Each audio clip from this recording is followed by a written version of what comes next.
Friends, gather round, for we have ourselves a good old-fashioned trade tiff. President Trump, never one to shy away from a good old-fashioned economic stare-down, has slapped some hefty tariffs on imports from those rascals in China, Canada, and Mexico.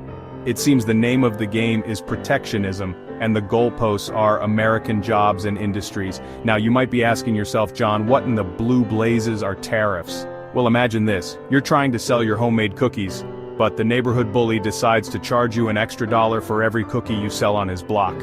That, my friends, is a tariff.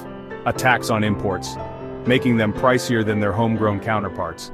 The tariffs, my friends, are not insignificant. We're talking a 10% hike on a whole smorgasbord of Chinese goods, and a whopping 25% on steel and aluminum from Canada and Mexico. Ouch. The reaction from the global market?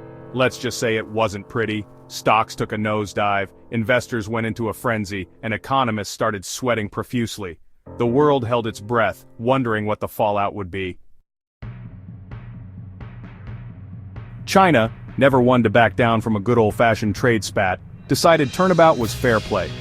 They retaliated with tariffs of their own, targeting key American exports like coal, natural gas, and even those gas-guzzling pickup trucks so beloved in certain parts of this great nation.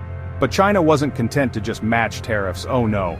They went a step further, restricting exports of rare earth minerals, you know, those essential ingredients for all those fancy smartphones and high-tech gadgets we Americans love so much. It's like they say, John, if you want to play hardball, you gotta be willing to play dirty.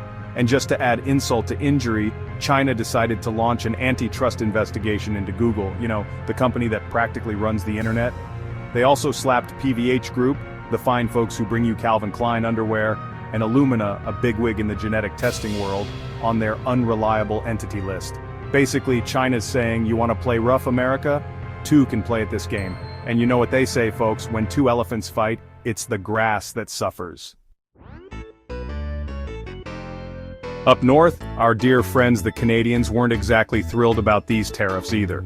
Prime Minister Trudeau, bless his socks, called the tariffs unacceptable and promised to retaliate with the politeness and passive aggression only Canadians can muster. Canada responded with targeted tariffs of their own, hitting American imports like maple syrup, ketchup chips, and those little Canadian flag pins everyone wears ironically. Okay, maybe not those last two, but you get the point. They even went so far as to ban US companies from government contracts in Ontario.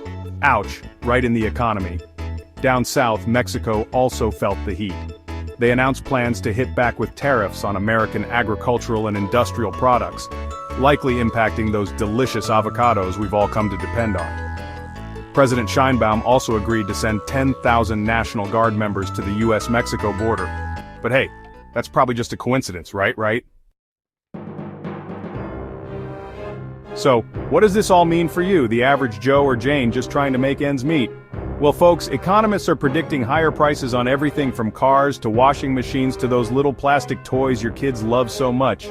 Supply chains, the intricate networks that bring us our precious consumer goods, are getting all tangled up like a bad game of Twister. And to top it all off, there's a real risk of a full-blown trade war, which is about as fun as it sounds. The big question, my friends, is where do we go from here? Will cooler heads prevail, leading to negotiations and a peaceful resolution? Or will this escalate into a full-blown trade war with consequences we can't even begin to imagine? One thing's for sure, folks, it's going to be a bumpy ride. Buckle up, Buttercup!